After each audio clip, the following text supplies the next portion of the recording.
Bonjour à tous, ravi de vous retrouver. Les derniers sont en train de se connecter. Je suis ravie aujourd'hui de vous retrouver pour ce dernier webinaire du cycle de dispositifs de soutien technique et financier en faveur des projets pour la biodiversité et la nature en ville. Pour rappel, c'était un cycle de webinaires qu'on vous a proposé sur tout le cours de l'année 2023 dans le cadre de l'animation du portail territorial des aides en faveur de la nature et de la biodiversité en Île-de-France. Donc ce cycle s'est déroulé, donc comme je le disais, sur tout le courant de l'année 2023. Pour rappel, en février, on avait tenu un webinaire sur le thème de la renaturation, au mois de juin sur la thématique de l'eau et les milieux aquatiques, en octobre sur le soutien aux études, acquisition de connaissances, diagnostic écologique et les atlas de la biodiversité communale. Et aujourd'hui, on se retrouve pour mettre en valeur les dispositifs locaux. Donc on a à suivre les interventions de différents partenaires représentants des départements qui vont vous présenter à une échelle plus locale les dispositifs qu'ils mettent à votre disposition, qui peuvent bien évidemment être combinés avec des financements et du soutien en ingénierie technique et financière qui ont été présentés par les intervenants d'échelle plus régionale ou voire nationale dans les webinaires précédents. Rappel des petites consignes, comme maintenant vous en avez un petit peu l'habitude. Vous avez l'onglet chat qui vous permet à la fois de constituer donc un fil de discussion pour vous, les participants, et également avec les intervenants. Mais aussi, c'est l'outil qui vous permet de formuler vos questions que je ferai remonter aux intervenants au fur et à mesure des présentations. Et comme à notre habitude, le replay sera disponible sur la page consacrée d'ici quelques jours pour pouvoir être visionné sans fin. Pour la présentation de nos intervenants, nous aurons donc aujourd'hui une représentante du département du Val d'Oise en la personne d'Anaïs Lutius, qui est chef du service espace naturel. Pour préciser, pour les gens qui sont intéressés plus localement, l'ordre d'énumération des intervenants sera l'ordre de présentation et on aura un temps d'échange à l'issue de chaque présentation. Donc voilà, donc vous pouvez aussi gérer vos temps de connexion. Pardon, donc s'ensuivra une présentation du département de l'Essonne, donc Pauline Grelois, chargée de mission espace naturel sensible. La métropole du Grand Paris, représentée par Roxane Leverrier en tant que chargée de mission nature en ville, prendra ensuite la parole pour présenter ses dispositifs. Le département de la Seine-Saint-Denis en la personne de Clémence Brunet, que l'on remercie, qui remplace au prélevé Marthe Maroudian, qui était annoncée sur le programme et qui s'excuse de ne pouvoir être parmi nous parce qu'elle est souffrante aujourd'hui. Et nous terminerons avec le département de la Seine-et-Marne en la personne de Youen Pras, chargé du PDIPR, qui nous présentera les différents dispositifs seine-et-marnais en faveur de la biodiversité et de la nature en ville. Je ne m'attarde pas plus. J'invite tout de suite Anaïs à partager son écran, ouvrir son micro, aux autres intervenants à couper leur caméra pour qu'on laisse vraiment la place à Anaïs. On te laisse la parole et puis je collecte les questions et je te rejoins virtuellement à l'issue de ta présentation. Bonjour à tous. Tout d'abord, un grand merci à l'ARB d'avoir organisé ce colloque et de nous avoir offert l'opportunité d'y participer. Je partage tout de suite mon écran.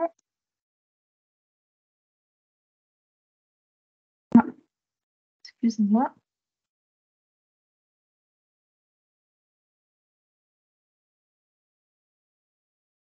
Donc en effet, Anaïs Lucius, je suis la chef du service espace naturel au département du Val d'Oise et je vais vous présenter donc les dispositifs en faveur de la biodiversité que nous proposons. Avant d'entrer dans les dispositifs financiers, je voudrais juste vous faire une petite présentation très rapide de l'offre qu'on commence à proposer en termes d'ingénierie territoriale.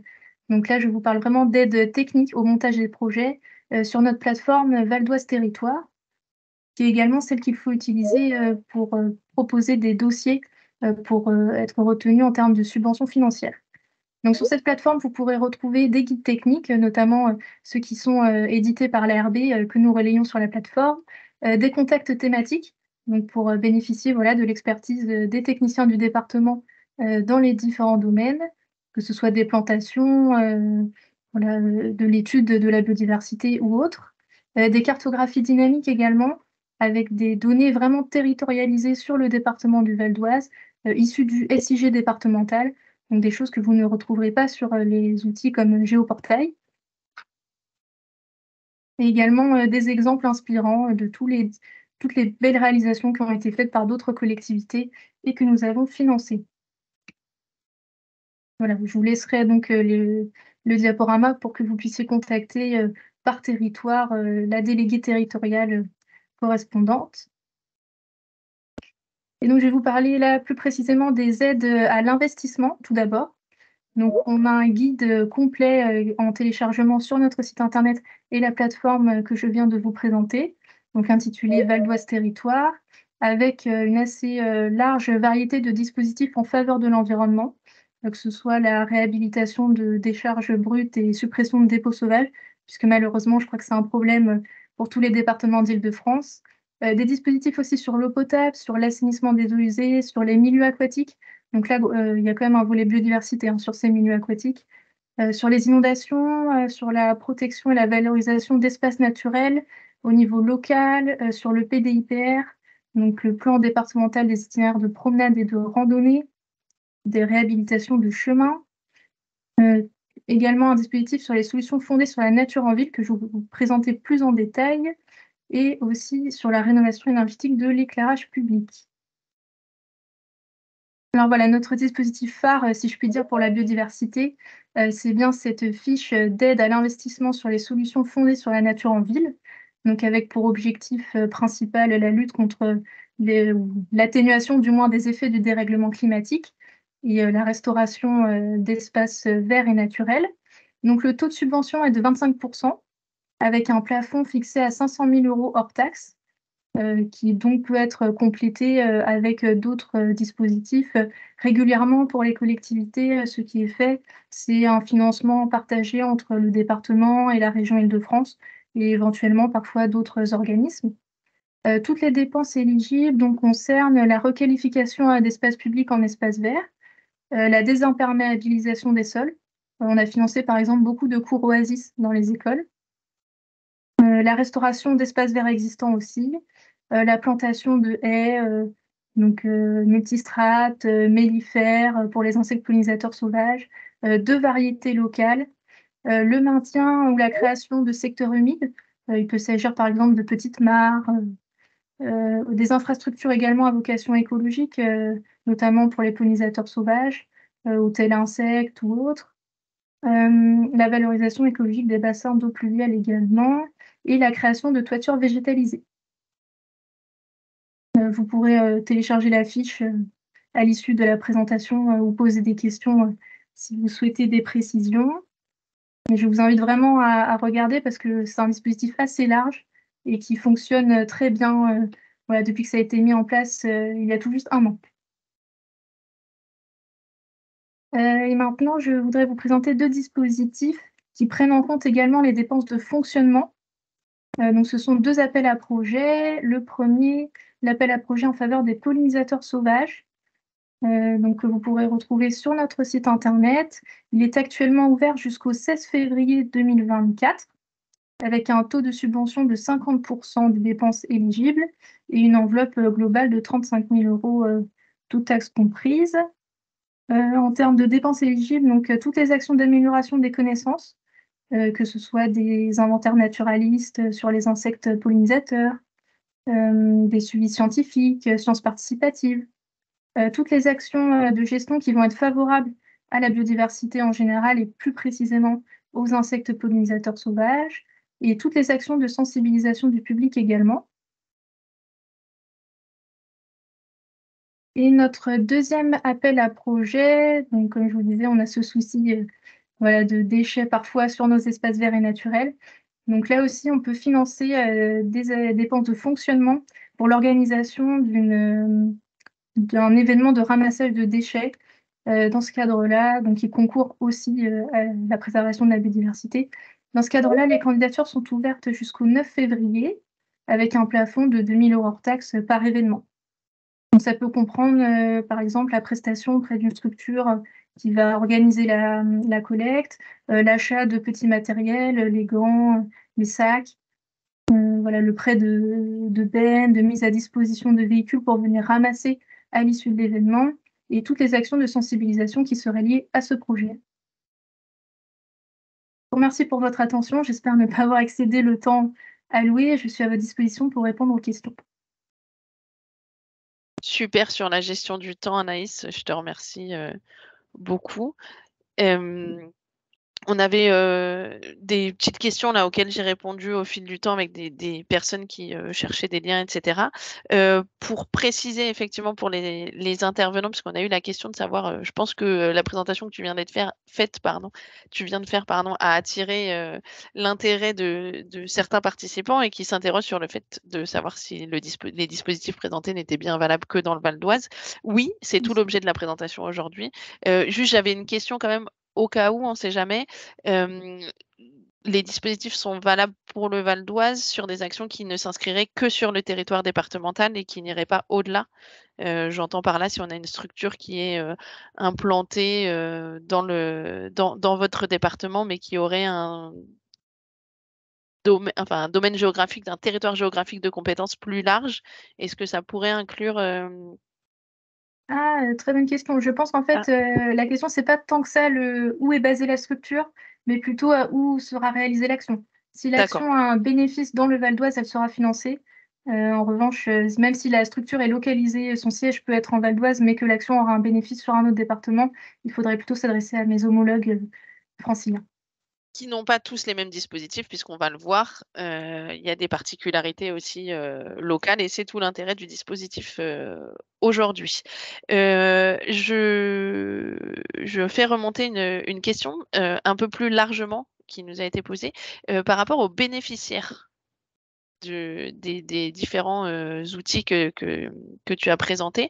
On l'a compris et c'est un petit peu la cible aujourd'hui de ce webinaire, ce sont les collectivités territoriales, mais est-ce que ce sont des dispositifs qui peuvent aussi être accessibles, à des associations, voire des structures, privées? Ah, tout dépend. La première aide que j'ai présentée, donc l'investissement, pour, ça, c'est à destination vraiment des collectivités territoriales, Sur donc les c'est-à-dire solutions les fondées sur la communes. nature? Tout à fait, les communes et leurs groupements.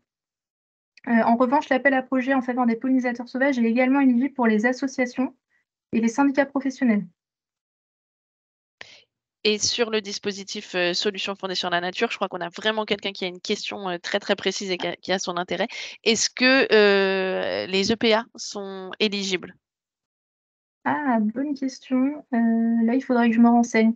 Est-ce que je peux vous faire parvenir peut-être dans fin de matinée la réponse? Parce qu'on n'a pas eu ce cas pour le moment. Ah, bah, avec grand plaisir puisque Anaïs doit nous quitter, après sa présentation. Elle ne pourra pas suivre le webinaire dans son intégralité, mais si tu as 5 minutes avec la réponse à nous faire remonter par voie de mail, je m'en ferai écho, à la suite des présentations.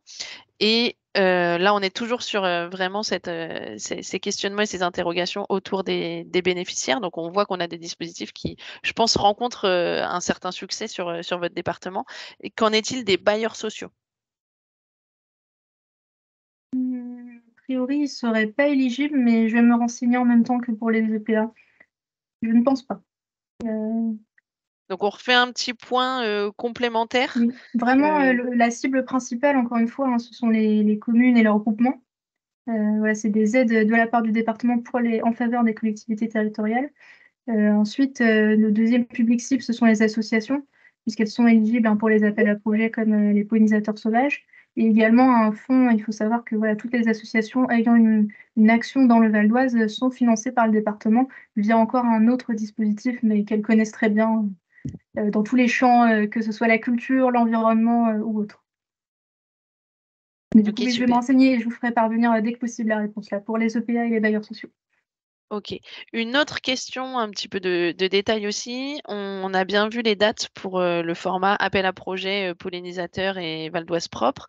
Sur le dispositif, solutions fondées sur la nature, est-ce que c'est quelque chose, qui est ouvert au fil de l'eau? Oui, tout à fait. C'est toute l'année. Il n'y a pas de date limite. Et on vous invite à prendre contact avec nos services au préalable pour vous aider à monter le projet, encore une fois, donner tous les conseils dont vous pourriez avoir besoin. Voilà, c'était ça la question suivante. C'est Je dans précise aussi que l'instruction se fait au fil de l'eau, ce qui fait que les subventions sont accordées aussi tout au long de l'année. Voilà, ce qui n'est pas le cas forcément, je sais, dans d'autres collectivités où peut-être s'il y a moins de séances, nous on a cette chance d'avoir une séance par mois, ce qui fait qu'on peut voilà, financer vraiment tout au long de l'année et à la date la plus opportune pour les différents projets. c'est ça, OK, super et donc tu le précisais.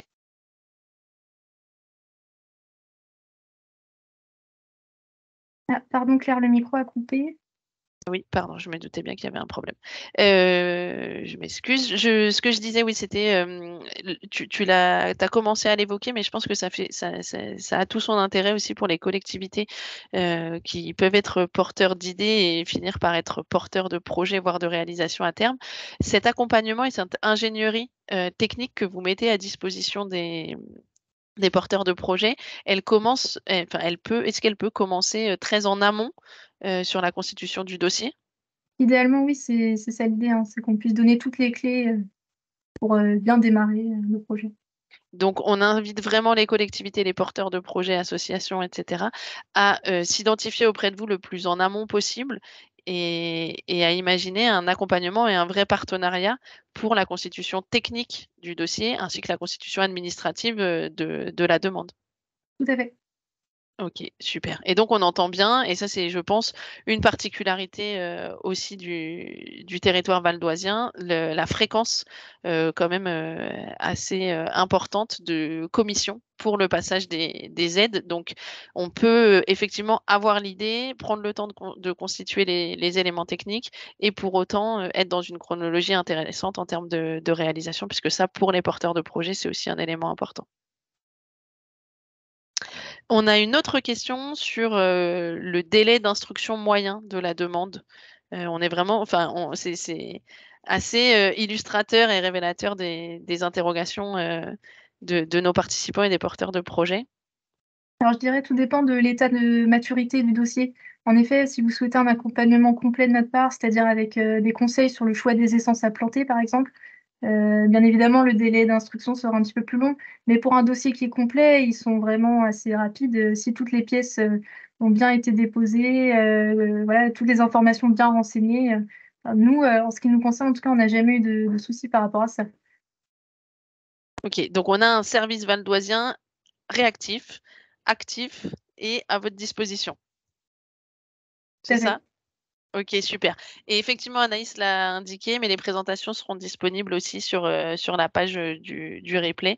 Donc vous pourrez aller, consulter le lien, évoqué en propos liminaire de la présentation.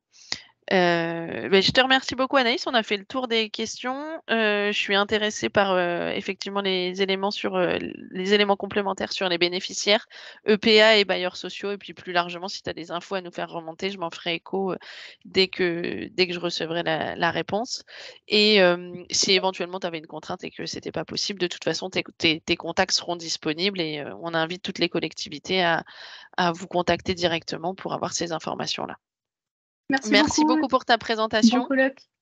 Merci et j'invite, du coup de ce pas, Pauline Grelois à, se connecter, ouvrir son micro, ouvrir sa caméra, partager son écran et on se retrouve après pour la séance de questions, Pauline.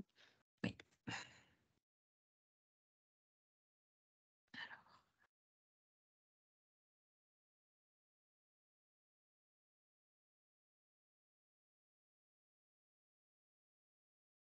Voilà. Donc bonjour à toutes et tous. Déjà, je tiens à remercier l'ARB pour l'invitation et permettre de faire rayonner les aides, notamment du département. Donc je me présente Pauline Grelois, donc je suis chargée de valorisation des espaces naturels sensibles et de la randonnée au sein donc, du département de l'Essonne. Donc avant ça, je vais faire une rapide présentation donc, sur les espaces naturels sensibles. Donc c'est une compétence qui a été donnée au département depuis le 18 juillet 1985. Donc vraiment, notre but, c'est d'élaborer et de mettre en œuvre cette politique de protection, de gestion et d'ouverture de ces espaces au public. Voilà, donc on va notamment vous aider à aménager ces espaces en tout ou partie en fonction donc de la fragilité de ces milieux. Le financement donc de ces espaces se fait par le biais de la taxe d'aménagement qui va être prélevée sur les permis de construire et son taux actuellement en Essonne est de 2,5%. Et à titre d'information, on a voté notre nouveau schéma directeur des ENS en avril 2023 et ce donc pour 7 ans. Donc, parmi les dispositifs d'aide que nous proposons, en premier, nous avons les périmètres espaces naturels sensibles. Donc, peut-être le plus connu, c'est la zone de préemption. Donc, c'est-à-dire, donc c'est une compétence départementale, bien sûr, en cas de vente, le département va être prioritaire sur l'achat de parcelles naturelles, donc seulement si elles sont inscrites en zonage N ou aboisé au sein du PLU. Attention, ça ne signifie pas qu'il va y avoir expropriation. Bien sûr, si jamais le propriétaire ne souhaite pas vendre sa parcelle, elle reste à lui, bien évidemment. Et idem pour l'héritage. Le droit de préemption ne s'applique pas en cas d'héritage. Donc, en général, on va essayer, nous, de favoriser les acquisitions à l'amiable par le biais de notre prestataire foncier. Par défaut, donc, le droit de préemption espace naturel sensible va être départemental, c'est-à-dire que donc, le département va avoir 2 mois pour se prononcer une fois qu'il a été saisi par le notaire. Si à l'issue de ces 2 mois, le département ne se n'est pas prononcé, dans ce cas-là, la commune va acquérir ce droit de préemption donc par substitution et vous aurez 1 mois pour vous prononcer si vous souhaitez acquérir la parcelle. Il arrive aussi qu'on délègue notre droit de préemption, c'est même assez courant. Donc on a, par exemple, on a déjà délégué à la région, à d'autres syndicats, agglomérations ou plus généralement aux communes. Dans ce cas-là, on va avoir des ordres de préemption par délégation. Et donc on va vous accompagner dans ce processus à avec les cartographies, à viser les parcelles qui vous intéressent. Et ensuite, sur la base de votre PLU, vous allez pouvoir délibérer. Et par la suite, on pourra présenter votre dossier en commission permanente. À titre d'information, on a actuellement 14 000 hectares de zones de préemption espaces naturels sensibles en Essonne, dont 7 000 qui sont départementales et 7 000 que nous avons déléguées.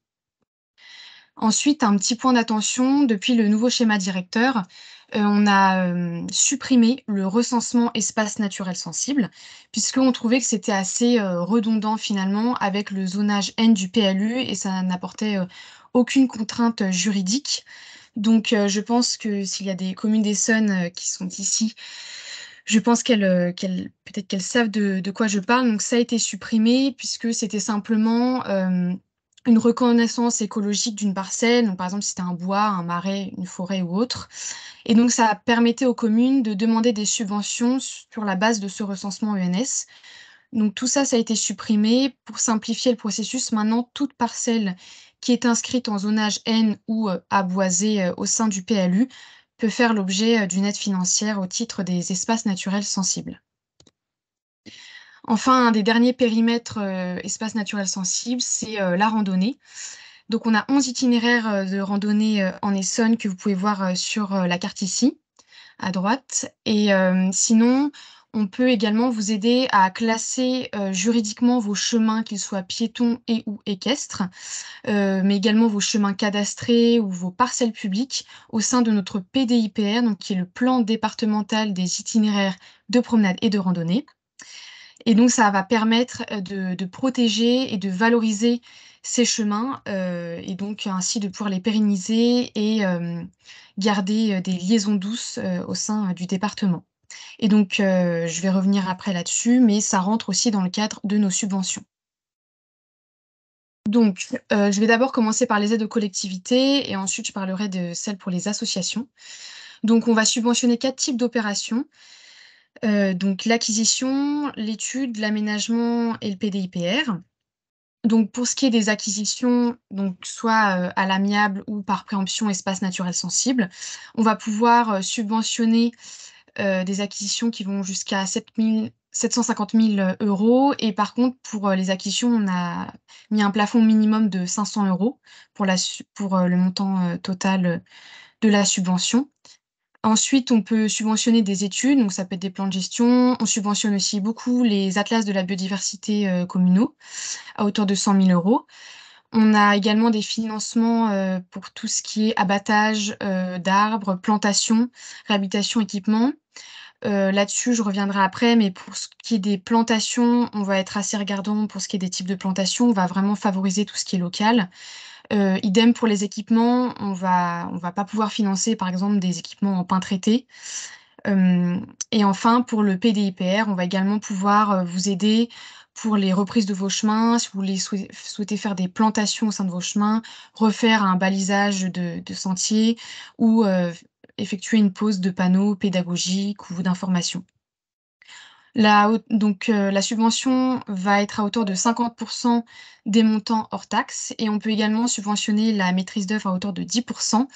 Mais par contre, on va seulement pouvoir subventionner en investissement, on ne va pas pouvoir subventionner en fonctionnement. Et les cofinancements sont bien évidemment possibles avec d'autres structures dans un respect des 70 ou 80% d'aide publique en fonction des autres cofinanceurs.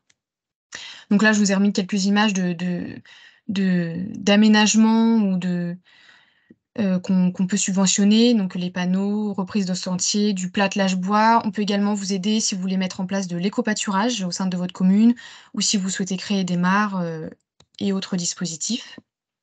Donc pour ce qui est de la procédure de subvention, donc vous allez envoyer par voie postale votre dossier qui doit comprendre la délibération ou la décision qui va explicitement solliciter une aide du département. Il faut également qu'ils comprennent votre cahier des charges, donc une remise en contexte, une localisation avec une cartographie du lieu. Si vous avez déjà le calendrier prévisionnel, par exemple si vous effectuez des travaux, les devis si vous avez déjà pu les mettre en place et bien sûr si la cofinancement a un plan de financement.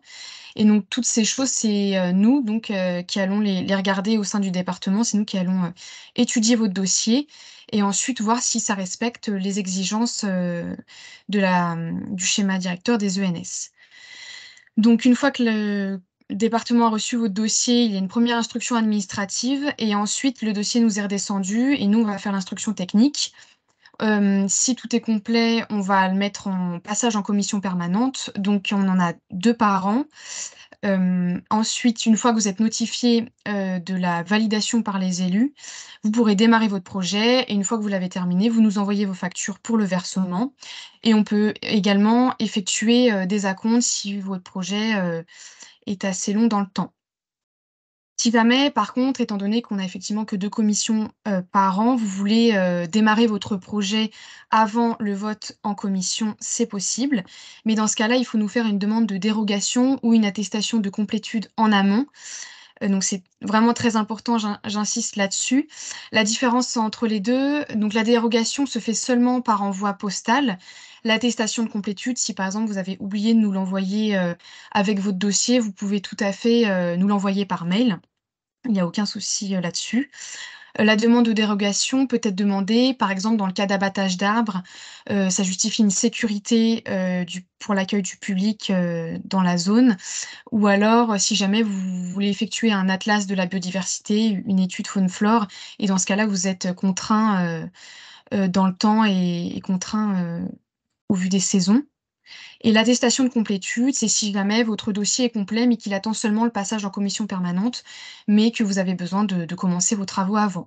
Donc tout bon de commande qui a été signé avant la commission permanente, si jamais il n'y a pas eu de demande de dérogation ou d'attestation de complétude qui a été validée de notre part, ne pourra pas être compté dans la subvention. Donc voilà pourquoi on insiste souvent sur ce point. Pour les aides aux associations, donc cette fois-ci, ça va être un appel à projet. Donc peut candidater toute association de protection et de mise en valeur du patrimoine naturel. L'appel à projet, il me semble, est une fois par an de mars à juin. Et donc, toute association qui est basée en Essonne peut y candidater, ou alors s'il est retombé ce fonds en Essonne, dans ce cas-là, l'association peut également y candidater, même si elle n'est pas basée au sein du territoire essonien.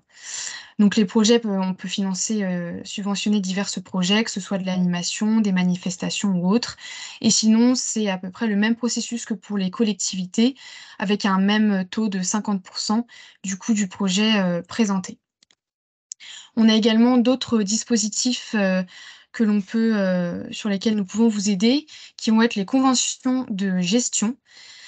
Donc, par exemple, si vous avez au sein de votre commune un espace naturel qui présente un intérêt écologique qui est fort et que vous voulez valoriser, dans ce cas-là, vous pouvez faire une convention de gestion avec nous et également d'autres partenaires qui peuvent être intégrés à la convention. Ce partenariat sera donc sur 5 ans. Donc au départ, on effectuera une réunion pour élaborer justement le programme technique prévisionnel et donc les travaux sur les 5 ans à mener. Ensuite, donc nous, on va piloter cette convention, on va vous guider. Le but, c'est que vraiment, au bout des 5 ans, vous soyez autonome et que vous puissiez gérer seul ou avec d'autres partenaires qui souhaitent continuer à vous aider votre site. On peut donc également conventionner des agriculteurs privés s'ils souhaitent s'inscrire dans une démarche écologique. Dans ce cas-là, on va créer une convention nature et agriculture. Et on a également des conventions nature en ville. Donc c'est comme une convention de gestion, sauf que c'est vraiment spécifique aux sites sensibles qui sont en milieu urbain. C'est également sur 5 ans. Et on peut également établir une convention nature en ville avec des communautés d'agglomération.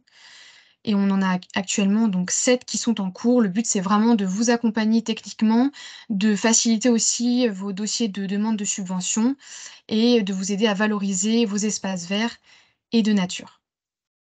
Voilà, donc j'ai fini pour ma présentation. Si vous avez des questions, n'hésitez pas. Merci beaucoup, Pauline. Il y a effectivement des questions. Ça suscite aussi, je crois, beaucoup d'intérêt sur ces dispositifs et notamment une question pour ne pas la citer, mais au moins tu auras l'information de la collectivité de Corbeil-Essonnes qui demande si on peut subventionner plein de choses en même temps. Il semblerait que Oui. la collectivité ait, plusieurs projets. On parle d'ABC, de replantation d'arbres, de réhabilitation de sentiers. Comment ça se passe? Est-ce que c'est plusieurs dossiers? Est-ce qu'on préfère recevoir un dossier global sur le territoire? Comment ça doit se formaliser? Alors, donc effectivement, c'est vrai que je ne l'ai pas précisé, mais une commune peut tout à fait avoir plusieurs dossiers de subvention en cours. Il n'y a vraiment aucun souci là-dessus. Par contre, après, il va falloir déposer un dossier pour chaque aménagement, puisque pour une étude, donc ce sera un dossier étude, et pour tout ce qui est aménagement, ça va être un dossier aménagement. Après, vous pouvez inclure plusieurs aménagements dans le dossier, ça c'est tout à fait possible. OK. Je pense que tu étais en train d'évoquer ce sujet-là et si le participant qui avait posé la question peut me confirmer qu'elle a eu les éléments de réponse, c'était pour tout ce qui concernait la demande anticipée, demande de dérogation pardon pour, démarrage anticipé. Mais, a priori, voilà, tu étais sur le sujet au moment où la question a été formulée donc, si le participant qui a posé la question peut me confirmer qu'elle a sa réponse, voilà, bah, c'est bon. Donc tous les D'accord. éléments ont été fournis sur cette interrogation-là.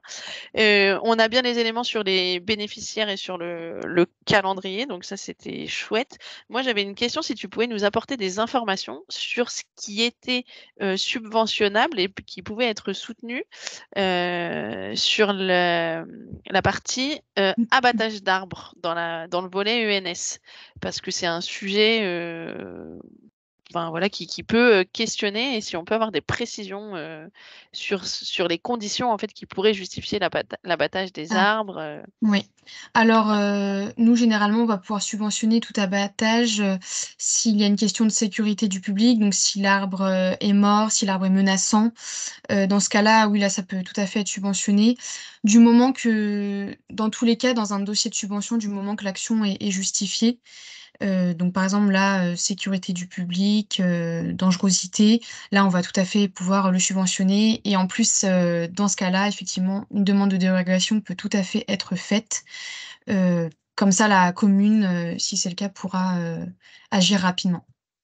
D'accord. Donc, juste pour être bien, parce Donc tout qu'il peut y avoir arbre, des variantes en termes d'attendu et de justification. Est-ce que un justificatif de diagnostic phytosanitaire est oui. absolument requis pour le dépôt de ces dossiers-là Ah, alors, généralement, il faut juste justifier de la dangerosité, de l'urgence de l'action. C'est vrai qu'en général, on a des diagnostics phytosanitaires. Après, c'est vrai que les dossiers vont vraiment être au cas par cas. Et dans tous les cas, donc on va être sur le département de l'Essonne, on va être 3 techniciennes qui sont réparties sur tout le département. Et donc on est vraiment là, si jamais vous avez des questions lors de votre dossier de subvention, et même nous, quand on le reçoit, on va pas hésiter à venir vers vous et à vous contacter pour justement clarifier certains points, s'assurer que tout est complet de votre côté. Et comme ça permet aussi d'avancer le dossier et d'éviter voilà, de retarder des travaux. Et donc après, là, on va faire au cas par cas. D'accord. Et donc, toujours autour de cette question de l'arbre, est-ce que c'est un participant qui pose la question, je crois qu'on réfléchit un petit peu pareil. Est-ce que ces questions de subvention à l'abattage d'arbres impliquent une obligation de replantation? Ou alors pour des Non. justifications d'ouverture de milieu ou d'ingénierie écologique de la restauration, ça peut du coup se justifier. Oui. À ma connaissance, il n'est pas nécessaire après de devoir replanter, parce qu'effectivement, si ça nécessite d'ouvrir un milieu, si voilà, c'est pas nécessaire de préciser qu'il y a plantation par la suite. OK, très bien. Et donc là, tu l'évoquais un petit peu en écho à ce qui était présenté, sur le département du Val d'Oise. Tu disais bien que lors de l'instruction, il n'était pas question de prendre les dossiers, tels quels et puis, de mettre un tampon en disant soit oui, soit non. Il y a aussi ce Mmh. travail d'ingénierie et d'échange, Ouais, d'accompagnement. Quel est le tout à fait. niveau un petit peu d'accompagnement, si tu peux le préciser, pour que les collectivités se sentent enfin, sachent la manière dont elles peuvent vous solliciter aussi? Alors, elles peuvent nous solliciter par mail, par téléphone et sinon, on peut également tout à fait se déplacer sur le site si jamais il y a besoin de conseils techniques. Ça, c'est également, tout à fait possible. On peut prévoir, des réunions. Voilà, nous, le but, c'est vraiment on est là pour vous aider, pour vous guider, dans votre dossier de subvention et nous, le but, c'est que lors de la commission, il soit validé et que vous puissiez, obtenir, une aide de notre part. C'est ça, hein, vraiment, là encore une fois, mais je crois que ce sera le maître mot, de toute façon, Ouais. à la fois du webinaire d'aujourd'hui et à la fois de celui, enfin des 4 de l'année, c'est, ne pas hésiter, enfin vraiment même, se contraindre ou ne pas oublier de bien, prendre la tâche des financeurs qui ne sont pas là que pour distribuer de l'argent, mais qui font également de l'accompagnement technique pour que les choses, qui sont subventionnées se fassent de la manière la plus vertueuse possible et donc vous êtes à disposition pour ça. Est-ce que Pauline, là, à la suite de ta présentation, tu pourrais peut-être nous mettre sur le fil de la conversation un petit lien qui nous permette d'avoir vos contacts ou la répartition Ouais, géographique de tout à chacune fait. d'entre vous pour faciliter, la prise de contact par les participants? Tout à fait. Je vais aller vous trouver ça. Super, merci beaucoup. Je Merci à te vous. remercie, je te libère, et puis, voilà, je t'invite à fermer ton micro, fermer ta caméra et à nous rejoindre donc, bah, voilà, Merci. Roxane, très disciplinée, impeccable, qui connaît l'ordre. Je te laisse la parole Roxane et puis on se prête, au même exercice, d'ici une, 10 quinzaine de minutes après ta présentation. Parfait, merci. Alors, je vais partager ma présentation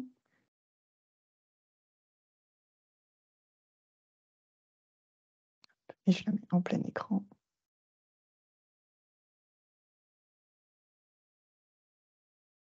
Voilà, normalement, vous l'avez en plein écran. Donc, bonjour à tous. Merci à l'ARB pour l'invitation, pour vous présenter les dispositifs techniques et financiers de la métropole de Grand Paris en termes de soutien à la biodiversité. Donc, je vais vous présenter les différents dispositifs que nous avons qui sont plus ou moins anciens. Et donc, je vais commencer avec, hop, attendez, voilà. Le premier fonds dont je vais vous parler, c'est le fonds biodiversité. Donc, c'est un fonds qui est assez récent, hein, donc il a été adopté par le Conseil métropolitain du 14 avril 2023. Ça faisait partie des mesures prioritaires du plan biodiversité. Donc, la métropole du Grand Paris a un plan biodiversité qui a été adopté, lui, en 2022. Donc, c'était une des premières mesures qui a été faite à la suite de l'adoption du plan. Donc, ce fonds biodiversité, il a une enveloppe de 80 millions d'euros d'ici à 2030. Et l'objectif de ce fonds, c'est de financer des opérations structurantes d'envergure métropolitaine qui favorisent la biodiversité et la nature en ville et qui s'inscrivent dans la trame écologique de la métropole. Donc, on peut avoir des projets de type plantation massive d'arbres sur de grandes superficies, des projets de désimperméabilisation, il y a de la renaturation d'espaces, des résorptions de coupures écologiques, etc. En termes de bénéficiaires, donc c'est un fonds qui s'adresse à la fois aux communes du périmètre métropolitain, aux établissements publics territoriaux, aux autres établissements publics et également aux personnes privées ayant une délégation de maîtrise d'ouvrage par une des personnes publiques que je viens de mentionner. Pour le financement, donc ce fonds, il finance des dépenses d'investissement et jusqu'à 80% de la dépense éligible. Et c'est un fonds qui n'a pas de montant plafond. Donc, on peut, enfin voilà, la vocation, c'est vraiment de financer des opérations structurantes et le fonds a été créé en ce sens avec pas de montant plafond aux subventions. Et enfin, pour les candidatures, donc les candidatures se font au fil de l'eau, avec une analyse des dossiers également au fil de l'eau et ça passe la sélection en fait, des dossiers se fait ensuite en commission nature. Donc, c'est la commission qui a lieu avant nos conseils métropolitains pour valider les différents projets. Donc, voilà pour ce premier fonds. Ensuite, donc, je vais vous parler d'un autre fonds qui, lui, est plus ancien, il date de 2016, en même temps que la création de la métropole pratiquement. Donc, c'est le fonds d'investissement métropolitain. Donc ça, c'est un fonds qui permet de financer des projets plus larges en termes de thématiques, c'est-à-dire à partir du moment où c'est sur une compétence de la métropole.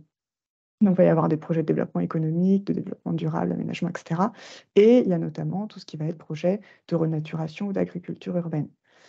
Au niveau des bénéficiaires, donc là, on est sur les communes du périmètre métropolitain et les établissements publics territoriaux. Et au niveau du financement, donc on reste sur des financements de dépenses d'investissement. Et là, on va pouvoir aller jusqu'à 50% du montant du projet, avec un plafond à 1 million d'euros par projet. Au niveau du dépôt des dossiers, donc ils se font aussi au fil de l'eau et il y a des comités de sélection qui permettent d'analyser plusieurs fois dans l'année les dossiers déposés.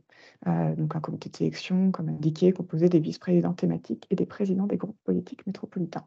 Donc là, vous avez quelques chiffres clés sur la slide qui vous permettent de voir que c'est un fonds qui a pas mal, qui a un peu d'ancienneté et du coup qui a permis de financer déjà pas mal de projets. Et donc ensuite, on a l'appel à projet Nature 2050, Métropole du Grand Paris. Donc là, on est sur un autre format de financement. Donc c'est un appel à projet qui est réalisé en partenariat avec CDC Biodiversité pour déployer le programme Nature 2050, qui est donc un programme national, sur le territoire de la métropole du Grand Paris. L'objectif, c'est donc de soutenir les collectivités qui s'engagent dans la lutte contre le changement climatique à travers des actions de préservation et de restauration d'espaces de nature. Donc à ce jour, il y a eu 2 éditions de cet appel à projet. La première édition, elle a eu lieu en 2019. Elle a permis de sélectionner 9 lauréats avec un montant total de financement sur ces 9 lauréats de 2 millions d'euros. Et il y a eu une deuxième édition qui a eu lieu en 2022, qui a permis de sélectionner donc 10 lauréats et de les subventionner à hauteur de 3,7 millions d'euros. Donc en termes de bénéficiaires, ça reprend un petit peu les mêmes bénéficiaires que les précédents, donc toujours les communes de la métropole du Grand Paris, les établissements publics territoriaux et les personnes privées avec délégation de maîtrise d'ouvrage par les communes ou les EPT.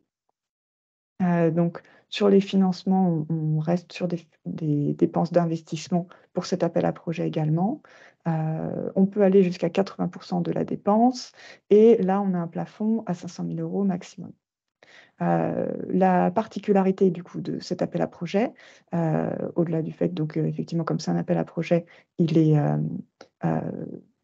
calibré dans le temps, ce ne sont pas des candidatures au fil de l'eau, c'est aussi qu'il y a un suivi qui est réalisé par CDC Biodiversité et qui court jusqu'en 2050. Donc, en fait, dans le cadre de la convention de financement qui est fait avec les différents porteurs de projets, on a des indicateurs qui sont élaborés en lien avec le porteur de projet et CDC Biodiversité et qui permet de suivre ces projets jusqu'en 2050. Donc, c'est la particularité et l'intérêt aussi de cet appel à projet. Et donc, le prochain appel à projet aura lieu normalement en 2025. Donc là, je passe sur un autre dispositif d'accompagnement qui n'est pas un dispositif de subvention en tant que tel. C'est l'appel à manifestation d'intérêt inventaire écologique métropolitain. Donc, il a été lancé en 2022 et son objectif, lui, c'est d'améliorer la connaissance naturaliste du territoire métropolitain. Donc, c'était aussi une des priorités du plan biodiversité. Donc, en fait, dans le cadre de cette AMI, on met à disposition des collectivités et établissements publics territoriaux un bureau d'études, donc qui est financé par la métropole, pour la réalisation de 3 missions. La première mission, c'est une synthèse des données existantes via donc, une recherche bibliographique, une analyse bibliographique. Ensuite, c'est la réalisation d'inventaires complémentaires sur le territoire du lauréat. Et enfin, il y a une troisième phase qui est la proposition de recommandations d'actions à mettre en œuvre pour favoriser la biodiversité sur son territoire. Donc, lors de cette première édition de l'AMI lancée en 2022, on a eu 16 lauréats, 9 promotions 1, qui donc sont les 3 phases que je viens de citer, et 7 promotions 2. Donc, la promotion 2, ce sont des collectivités qui avaient déjà plus de données sur leur territoire, qui avaient une connaissance de leur biodiversité un peu plus accrue. Et du coup, on s'est surtout concentré sur la réalisation d'inventaires complémentaires sur certaines zones, mais un petit peu moins sur la phase 3, notamment les recommandations d'action. Donc, au niveau des bénéficiaires, je l'ai déjà dit, ce sont les communes et les habitants publics territoriaux. Et donc, on aura un prochain appel à manifestation d'intérêt qui sera lancé en 2025. Et enfin, dernier dispositif, alors là, c'est plus une information qu'un dispositif d'accompagnement, mais donc dans le cadre de son partenariat avec Plantécité, la métropole du Grand Paris permet aux élus et services techniques du territoire de s'appuyer sur les activités de recherche et expertise de Plantécité via l'accès en fait aux ressources en ligne de Plantécité. Donc, en fait, on peut vous créer pour un technicien, enfin un agent de la collectivité et un élu, on peut créer des accès sur la plateforme Plantécité. Donc, il y a accès du coup aux ressources en ligne. Il y a également la possibilité de s'inscrire à un atelier technique qu'on organise chaque année avec Plantécité. Et vous recevez également les 11 numéros de la lettre Plantécité. Donc voilà, ça c'est beaucoup plus simple. Si vous souhaitez en bénéficier, il suffit d'envoyer un mail à l'adresse métropolenature@métropolegrandparis.fr en précisant les coordonnées du coup des 2 comptes à créer, donc le compte plus service technique et le compte élu. Et on vous créera ces comptes pour que vous puissiez accéder à ces ressources. Voilà, j'ai fini ma présentation. Merci Pauline, super. Eh Roxane, ben, pardon, oh, pas de excuse-moi, souci. j'étais anticipation. Donc merci Roxane, j'étais sur les éléments de réponses qui avaient été, les éléments de questions qui ont été posés. Donc, dans un premier lieu, puisque j'essaye aussi quand même de coordonner un petit peu l'animation et de donner un sens et du corps à toutes ces questions, ça interroge en fait sur les différences fondamentales entre un dispositif peut-être un petit peu plus connu qui était celui de l'appel à projet Nature 2050 et ce nouveau fonds biodiversité relativement récent et que je pense que les participants ont besoin d'appréhender et donc les différences fondamentales notamment sur les actions qui peuvent être financées et soutenues. Alors, sur le type de projet, ça peut être assez similaire effectivement, parce qu'on va être sur des projets de renaturation, des imperméabilisations et cetera. Par contre, ça va plus être sur, l'envergure. C'est vrai que le fonds biodiversité, il a vocation, à financer des gros projets parce qu'il y a pas de montant plafond. Alors que sur l'appel à projet Nature 2050, on a un montant plafond de 500 000 €. Donc et bon après, il y a aussi, un calendrier à respecter du fait, parce que c'est vrai que je ne l'ai pas précisé, mais les subventions sont à allouer avant le démarrage des travaux. Donc c'est vrai que ça peut être plus simple de déposer un dossier au titre du Fonds biodiversité où on peut déposer au fil de l'eau que l'appel à projet qui est ponctuel.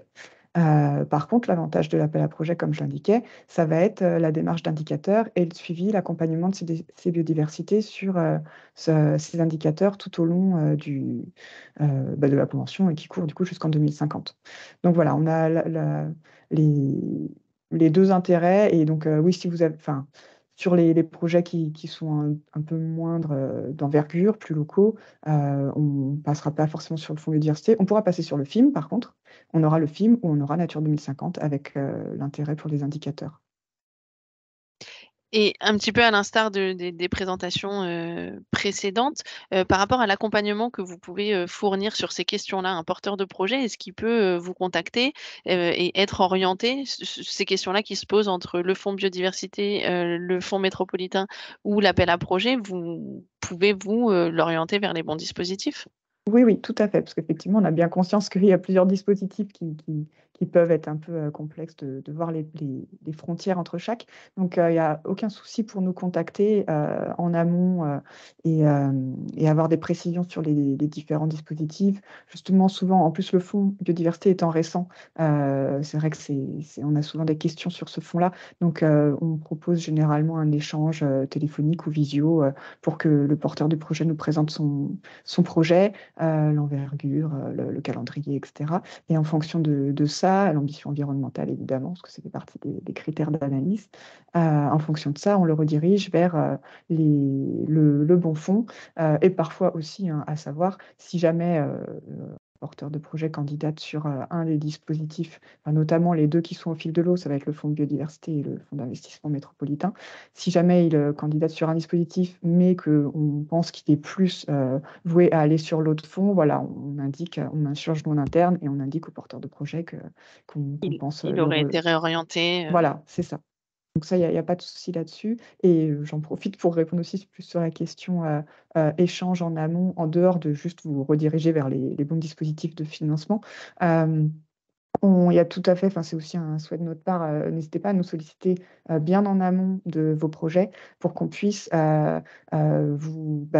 discuter avec vous du projet et éventuellement vous indiquer ce qui pourrait faire que votre projet serait totalement dans les cases du projet parfait du fonds biodiversité. Donc en tout cas, on peut essayer de vous indiquer, nous, les critères qu'on regarde et ce qu'on souhaite subventionner pour qu'on puisse vous aider au maximum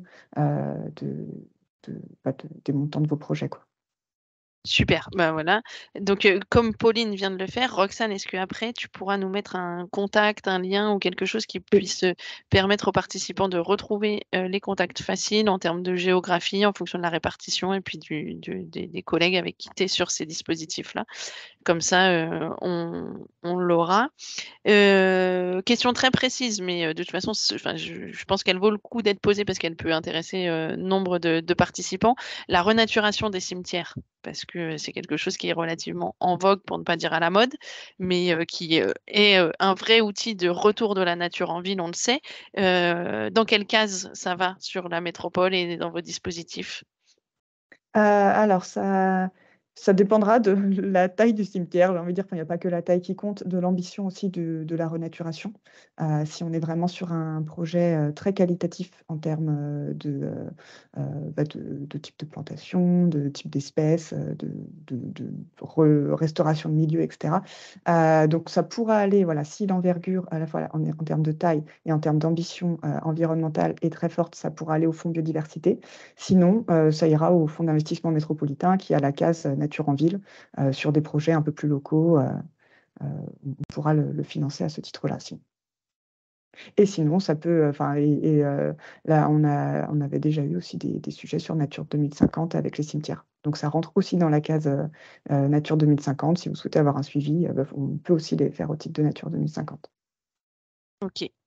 Merci beaucoup. Je pense que la question porte est apparue au moment où tu évoquais le dispositif sur l'AMI sur les inventaires écologiques métropolitains. Une question qui est remontée sur des inventaires qui seraient un petit peu plus partiels, comme notamment les inventaires qui cibleraient les arbres remarquables. Est-ce que ça peut être concerné par cette AMI ou si c'est pas le cas, est-ce que ça peut être concerné par un autre dispositif?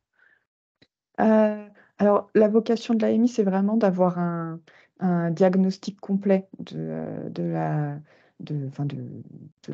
faune et de la flore sur le territoire. En tout cas, on cible des zones d'études. On ne fait pas forcément tout le territoire, mais on cible des zones d'études. Et sur ces zones d'études, on essaie d'avoir un diagnostic et des inventaires le plus complet possible. Donc, on ne va pas se limiter aux arbres remarquables ou à une typologie, juste à la flore ou juste à un groupe de faune. Donc voilà, en l'état, c'est pas la vocation de l'AMI. Après, on échange avec les communes, pareil, que ce soit pour au début de la prestation, on échange avec les communes pour sélectionner les sites d'études, etc. Et on est en échange constant avec notre bureau d'études pour suivre les inventaires qui sont en cours. Donc, si jamais on sait qu'il y a une attention particulière sur les arbres remarquables dans le cadre de la prestation globale, je pense qu'il y a moyen d'échanger avec notre bureau d'études pour qu'il nous fasse une carte un peu plus spécifique arbres remarquables dans le cadre de son inventaire global où de toute façon, il y aura un inventaire de la faune et de la flore. Donc, Pour ne faire que te paraphraser, qui peut le plus, peut le moins et c'est ça. donc pourquoi se priver d'acquérir une, connaissance très large sur le territoire dont on pourrait extraire le besoin spécifique identifié, à l'instant T, mais qui pourrait effectivement, être, assouvi à travers un travail plus large, qui lui pourrait, faire émerger aussi d'autres opérations et d'autres idées sur le territoire. Donc finalement, peut-être que ça peut être la porte d'entrée, un petit peu le doigt dans l'engrenage pour, aller plus loin, sur le territoire. Super. Alors c'est un petit peu brouillon parce qu'il y a quand même beaucoup de questions, donc je reviens sur le fonds biodiversité et je m'en excuse. Tu avais évoqué dans ta présentation et ça a suscité des questions sur, sur le chat, sur, la dimension métropolitaine de l'opération.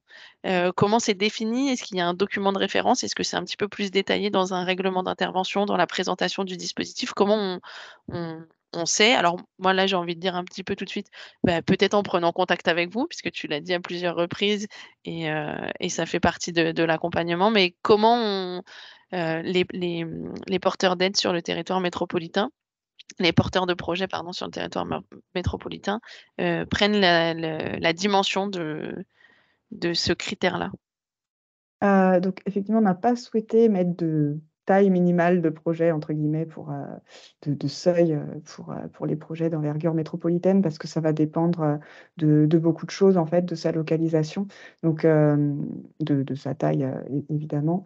Donc ça va surtout être, lié à un échange, avec nous, hein, pour essayer de voir si votre projet est d'envergure métropolitaine. À partir du moment déjà où c'est un projet qui est sur plusieurs communes, enfin, par exemple, voilà, un projet d'un EPT qui est sur plusieurs communes ou un projet porté par plusieurs communes, on commence déjà à être sur de l'envergure métropolitaine. On peut avoir des projets au sein même d'une commune, parce qu'on a quand même beaucoup de communes qui forcément vont rester dans le périmètre de leur territoire pour leur projet d'aménagement. Mais si on se retrouve sur des grands axes en fait, de la trame verte et bleue métropolitaine, nous, ça nous intéresse en fait de reconnecter ces espaces. Et donc, si on voit que la localisation du projet permet une reconnexion entre enfin voilà, des trames identifiées, des espaces, des noyaux de biodiversité identifiés au sein de notre trame verte et bleue, bah, ça va en fait faire des arguments pour que le projet soit considéré comme d'envergure métropolitaine. Donc, voilà, j'ai pas de critères, totalement, fixes à vous donner. Ça va vraiment être, dépendant du projet. Heu, Forcément, si c'est un projet très grand, bah, c'est sûr que ça va être dedans et sur des projets qui sont d'envergure plus locale, hein, mais qui ont quand même un impact, fort sur, voilà, les les continuités écologiques à l'échelle de la métropole, bah, ça, on considère aussi que ça peut être des projets d'envergure métropolitaine. Et toujours l'ambition environnementale, bon, ça, c'est moins lié, mais en fait, ça rentre en compte dans notre décision si ça va sur le fond ou pas. Là, c'est pas directement l'envergure métropolitaine, mais si un projet a vraiment une très forte ambition environnementale dans tous ces détails d'aménagement, on souhaite le faire passer sur le fonds biodiversité aussi, qui permet de financer du coup jusqu'à 80% de la dépense. Ok, merci. Une toute dernière question qui vient de nous arriver, puisqu'après il faut quand même qu'on laisse le temps de parole au suivant. La réhabilitation de terres agricoles et de haies bocagères, est-ce qu'il y a un dispositif pour ça? Alors le participant parlait du fonds biodiversité, pardon, ou de l'appel à projet Nature 2050.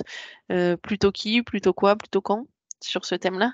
Heu, donc on n'a pas de dispositif, à l'heure actuelle spécifique, voilà, au sujet agricole. Mais donc à partir du moment où un projet, favorise la biodiversité, donc avec, plantation de haies, restauration de milieux bocagers et cetera, ça rentre dans les critères en fait de restauration de milieux en faveur de la biodiversité et donc ça rentre dans, ces 2 cases et comme indiqué après la différence entre le fonds et l'appel à projet Nature 2050, c'est que le fonds, donc on est sur des projets de plus grande envergure et l'appel à projet Nature 2050 et en plus donc le fonds on est au fil de l'eau. L'appel à projet Nature 2050, on a le suivi par des indicateurs avec CNC Biodiversité qui est quand même un réel atout également.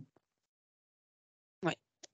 Ok, donc la réponse c'est oui, encore une Mmh. fois, un des 2 dispositifs et comme ça, moi, je me permettrais juste de me dire que sur ces sujets-là, qui seraient un petit peu innovants, et un peu neufs, le suivi avec les indicateurs permettrait d'objectiver aussi les résultats et peut-être de permettre de susciter de nouvelles envies, face à des résultats probants, Mmh mh. sur ces questions-là. Donc, ça peut enfin, sans que ce soit, rédhibitoire, ça intéresserait et puis, clairement, l'Agence régionale de la biodiversité serait intéressée aussi pour que, soit suivi et objectivé avec, par le biais d'outils, d'indicateurs, ce genre d'opérations, de réalisations, pour pouvoir aussi essaimer, les résultats, les pratiques vertueuses, à l'échelle de l'Île-de-France, en dehors du périmètre, métropolitain. Merci Roxane. Merci. Je te réinvite à mettre les coordonnées, un petit lien ou toutes les informations que tu pourras donner de manière complémentaire pour vous contacter aux participants. Je t'invite à couper ta caméra, ton micro. Je te remercie beaucoup. Et Clémence, du coup, c'est à toi. Donc, juste pour Clémence, de l'indulgence, puisqu'elle remplace au pied levé ce matin Marthe qui est souffrante. Et donc voilà, Clémence, c'est en toute bienveillance que nous accueillons ton propos sur le département de la Seine-Saint-Denis. On se retrouve après. Bonjour, merci, j'essaierai de répondre au mieux aux questions.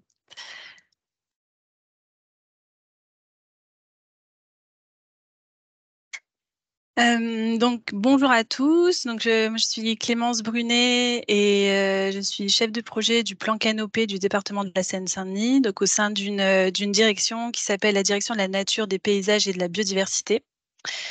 Direction qui s'occupe de la gestion et du développement des parcs départementaux, donc réseau de parcs dont la plupart sont inscrits au réseau européen Natura 2000 et qui a également une politique relative à la nature en ville et au développement de la couverture arborée en milieu urbain au travers du plan canopé. Donc là, je vais vous présenter les dispositifs qu'on a mis en place pour financer, subventionner des projets relatifs à la biodiversité et aux projets de développement de la nature en ville. Donc, on a 3 dispositifs financiers qui visent donc à financer les projets précités.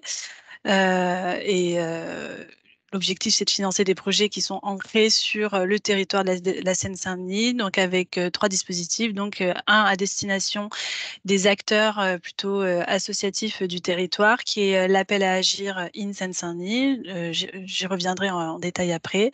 Un appel à projet qui est à destination des collectivités, qui a été mis en place depuis 2 ans dans le cadre de la mise en œuvre du plan Canopé, donc qui est l'appel à projet forêt urbaine, donc qui a lieu une fois par an. Et un appel à projet donc, qui est en continu sur l'année à destination des copropriétés privées et des bailleurs sociaux, qui est le chèque habitat écologique et citoyen. Pour venir dans le détail, donc l'appel à agir in Seine-Saint-Denis est un appel à projet qui a été créé en 2019, qui fait écho au souhait du département de mettre en valeur des porteurs de projets du territoire, qui travaillent de façon innovante sur des axes prioritaires des politiques publiques portées par le département, à savoir le champ des nouvelles solidarités, de la transition écologique, de l'engagement citoyen et des filières éco-responsables. Et tout ça dans l'esprit de la démarche territoriale du IN Seine-Saint-Denis. Ces objectifs sont de mettre en valeur donc les porteurs de projets du territoire et de favoriser l'organisation et le développement de complémentarité d'intervention. Et donc ces 4 axes dont je vous ai parlé se déclinent en fiches spécifiques qui précisent les attentes, les critères et les conditions complémentaires, donc au travers d'un règlement. Donc il sort une fois par an. Moi là, je vais détailler au sein de cet appel à agir l'aspect transition écologique, où notre direction a développé 2 fiches thématiques au sein de cette orientation liée à la transition écologique. Il y a 8 fiches qui sont proposées, dont l'objectif est faire face à l'égalité environnementale face à l'urgence climatique, qui est un des fers de lance du département. Et donc, dans ces 8 fiches, il y a des fiches avec des budgets plutôt de fonctionnement et des budgets d'investissement. Donc, nous, on a deux fiches qui sont proposées par notre direction, la DNPB. Une sur la sensibilisation à la biodiversité et à la nature en ville. Donc, plutôt là, ce sont des frais de fonctionnement qui sont proposés et sont plutôt ciblés, notamment ciblés les parcs départementaux. Et une orientation sur la création de forêts urbaines, donc en frais d'investissement en ville. Je reviens, voilà. Donc les projets éligibles, donc tout ça est détaillé dans le règlement, mais donc sont éligibles les projets qui sont en phase de préfiguration, émergence, consolidation ou de développement. Les projets expérimentaux innovants qui ont une utilité sociale et répondent à un besoin d'intérêt général, ça revient souvent, qui ont un ancrage sur le territoire. À savoir, il faut que ces projets soient cofinancés. Le département ne peut pas être le seul financeur et dont les objectifs sont mesurables. Donc là, la 6e édition de l'appel à agir s'ouvrira le 16 janvier prochain. Je ne sais pas exactement jusqu'à quand il est ouvert. En général, c'est jusqu'en mai pour une phase d'instruction à peu près de 2 mois. Voilà. Donc sur la fiche sensibilisation à la biodiversité et à la nature en ville, donc là l'objectif pour nous, c'est de favoriser la découverte des parcs départementaux au travers de la connaissance et de l'observation de la faune et de la flore. De sensibiliser le grand public à la préservation de la biodiversité. de développer, de proposer un programme d'animation dans les parcs et en lien avec les parcs ou avec des événements nationaux. Et de favoriser la mobilisation citoyenne dans le cadre notamment de plantations participatives. Donc ça, c'est une action qui se situe en dehors des parcs départementaux, quand on n'a pas, disons, nos parcs, le souhait n'est pas de développer de la forêt, des milieux fermés au sein des parcs, mais plutôt ils sont en manque de milieux ouverts favorables à la biodiversité. Donc là, c'est plutôt les plantations participatives sont plutôt situées voilà, en milieu urbain. Donc les structures éligibles, comme pour tout l'appel à agir, ce sont les associations coopératives et les structures agréées entreprises solidaires d'utilité sociale. Et pour cette fiche-là, donc le financement est de 10 000 € maximum en fonctionnement, donc dans la limite de 80% du coût total du projet.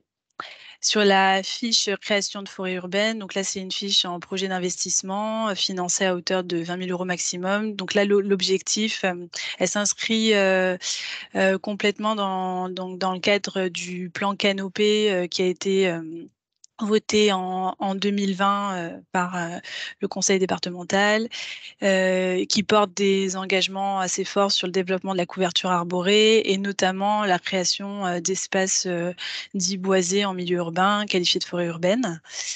L'idée, c'est de renforcer la végétalisation du territoire en améliorant la qualité de l'espace public et de reconquérir certaines parcelles ou des laissés urbains qui sont sans usage et surtout trop minéralisés, avec des objectifs de désimperméabilisation du territoire. Donc, l'objectif de cette fiche, c'est de développer des projets de forêt urbaine, où ça peut être des projets de plantation à caractère forestier, mais également des projets, on finance également des projets de production de plants d'arbres. D'avoir des projets qui ambitionnent le rafraîchissement de la ville et développent la nature en ville. L'objectif, c'est également de faire participer les acteurs du territoire, donc qui est une vocation de participative à ces projets-là et qui soit utile aux habitants, qui implique en tout cas les habitants du territoire. Et d'accompagner, et nous, on accompagne. On propose un accompagnement des porteurs de projets dans leur processus de végétalisation, voilà, dès le début du cycle de l'arbre, c'est-à-dire de la préparation du sol à la production, à la réalisation. Et c'est à destination donc des associations, coopératives et entreprises solidaires d'utilité sociale.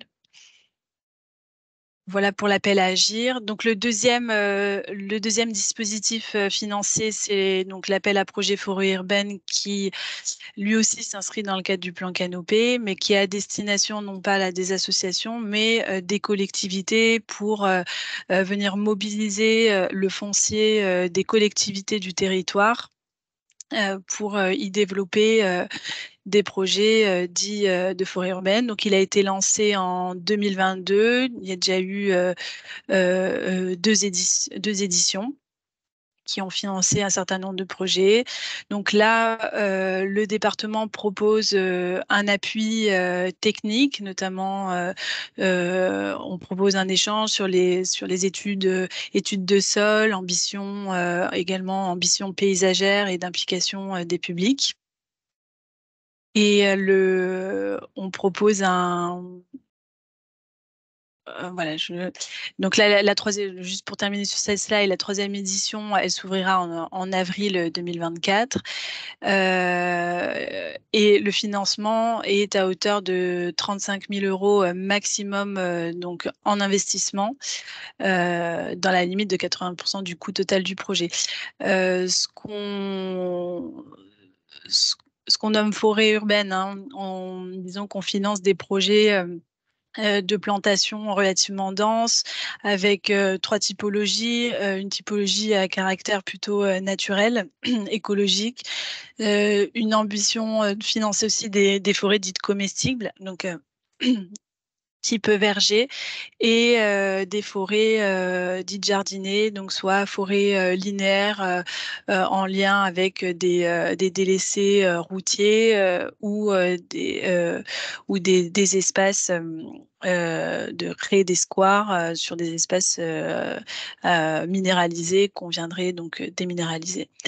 À savoir qu'on est en train de réfléchir à une ouverture de cet appel à projet aux bailleurs sociaux pour mobiliser également le foncier de ces acteurs-là.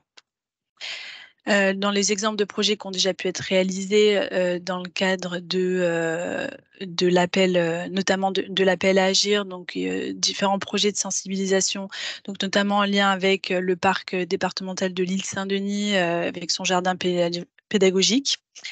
Et pour ce qui est de l'appel à forêt urbaine, donc un exemple en 2022, donc de la ville de Livry-Gargan, qui a été lauréate de l'appel à projet pour la création d'une forêt urbaine en lien avec le projet global de réouverture des berges de l'étang de Sévigné aux habitants. Et le dernier dispositif financier, c'est le chèque habitat écologique et citoyen qui vise à financer donc là les copropriétés privées et les bailleurs sociaux pour des projets d'amélioration de l'habitat en lien avec la transition écologique, énergétique et citoyenne. Donc dans le bâti. C'est un appel à projet qui est en continu, donc on peut y répondre toute l'année.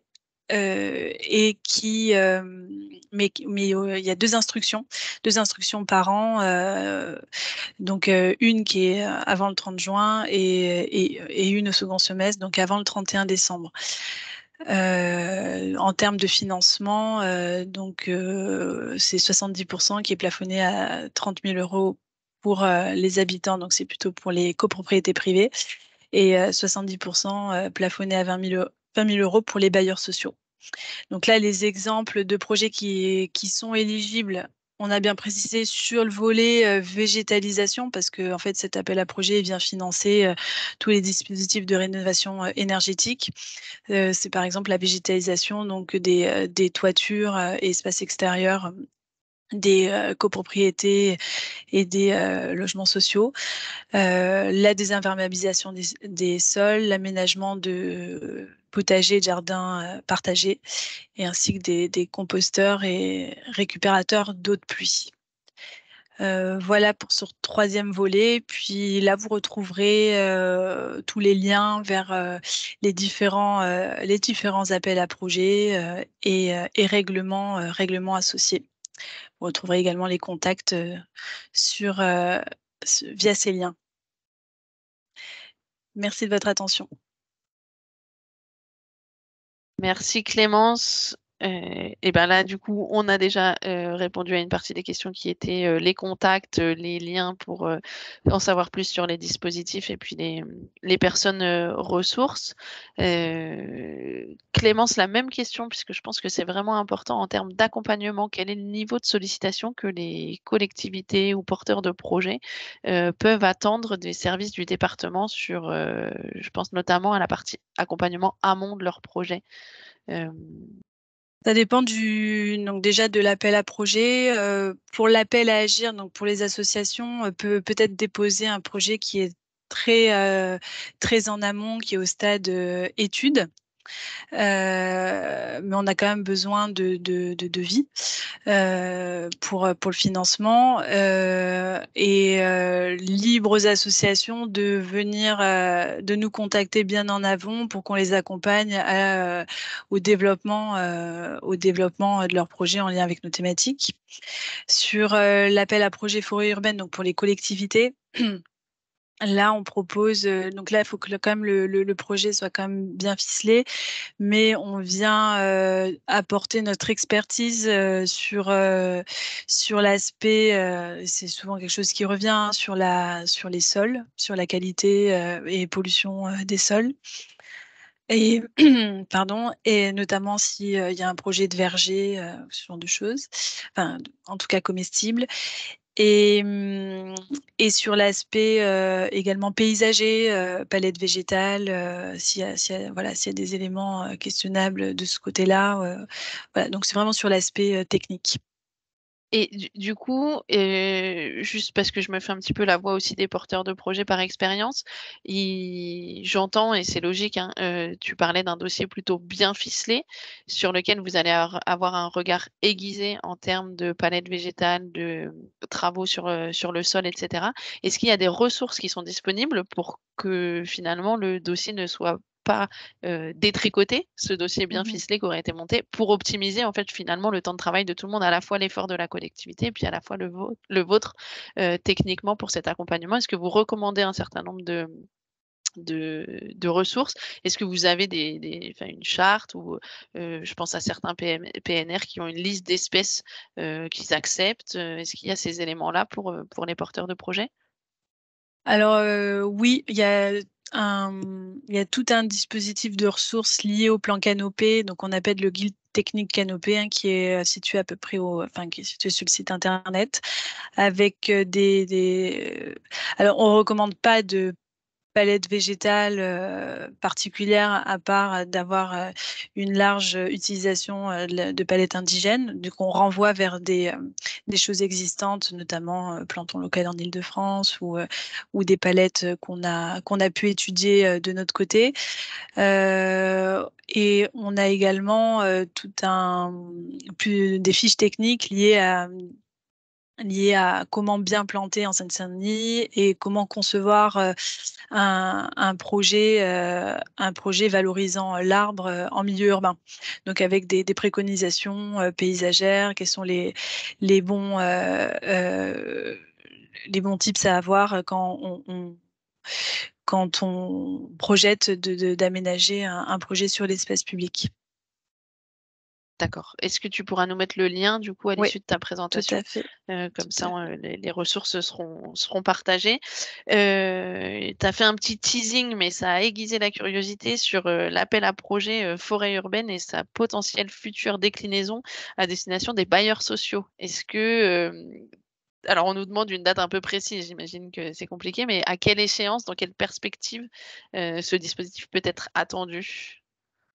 Dès 2024, donc là, donc l'objectif, c'est d'intégrer les bailleurs sociaux dans voilà la possibilité, en tout cas, de développer cet aspect végétalisation forêt urbaine.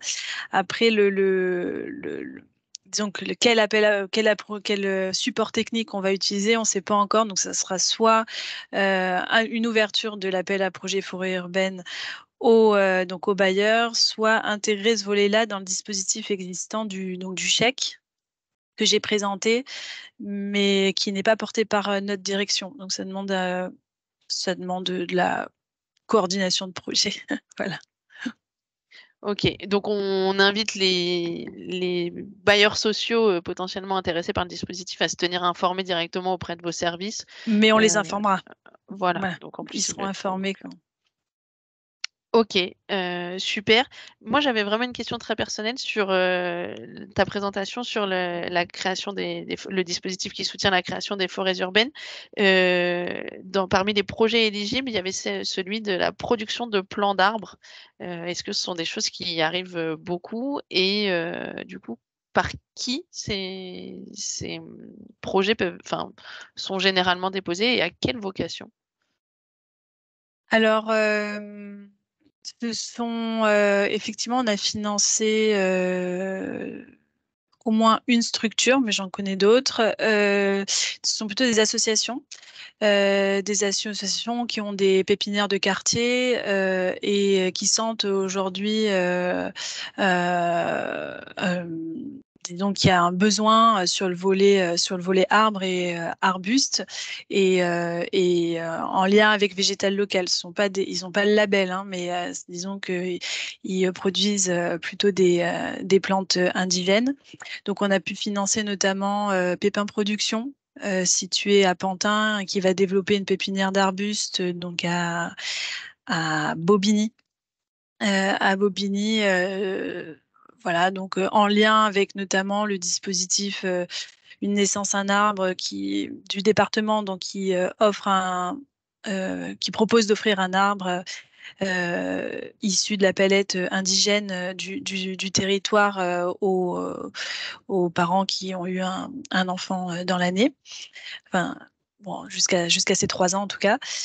Mais je sais qu'il y a également la Sauge qui est installée à Bobigny sur la prairie du Canal et qui souhaite également développer une pépinière d'arbustes, de petits Donc ça veut arbres. dire que Voilà.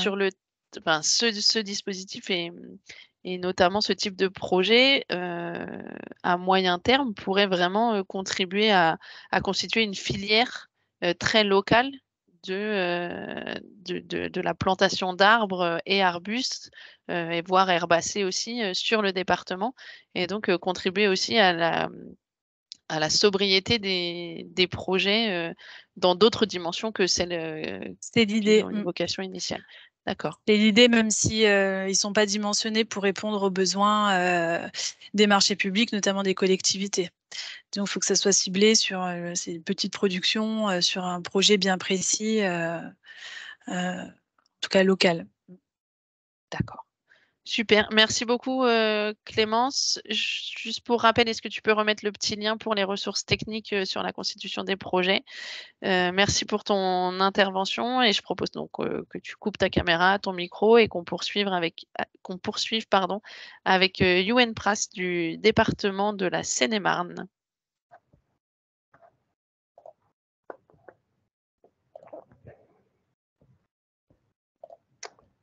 Bonjour, ça fonctionne?